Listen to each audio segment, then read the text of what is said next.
नमस्कार मंडळी, कबाबसारखी लागणारी कोबीची वडी बनवूयात. यासाठी एक पाव किलो एवढा कोबी धुवून पुसून घेतला. कोरडा झाल्यावर बारीक असा चिरून घेऊयात. एका खोलगट भांड्यात घातल्यावर अर्धा चमचा मीठ घालायचे, 10 मिनटं मुरू देऊयात. 10 मिनटानंतर यातील सर्व पाणी पिळून काढून घ्यायचं. आता त्याच खोलगट भांड्यात कोबी सुटसुटीत करून घेतला. 2 चमचा एवढी तांदळाची पिठी घातली. एक चिरलेला कांदा, पावडर मसाले, सोबतच आले लसणाचे काप, चिरलेली कोथिंबीर, अगदी थोडंसं मीठ चवीनुसार. आपण आधीही मीठ घातले म्हणून थोडंसंच मीठ घालायचं.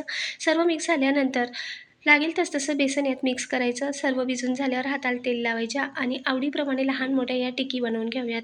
याच पद्धतीने सर्व टिकी बनवून झाल्यावर मध्यम आचेवर मध्यम असं तेल गरम झालं की एक एक करून तळून घेऊयात. जास्त वेळ हे पीठ असंच न ठेवता पटकन वड्या बनवायला घ्यायचं. भाज्यांमुळे अजूनच पीठ पातळ होतं. डिटेल व्हिडिओ पाहण्यासाठी खाली दिलेल्या टायटलवरच्या त्रिकोणावर क्लिक करा. डिटेल व्हिडिओ नक्की बघा. चॅनलला लाईक, शेअर, सबस्क्राईब करा. कमेंटद्वारेही सांगा. नवीन रेसिपीसोबत भेटूया. धन्यवाद.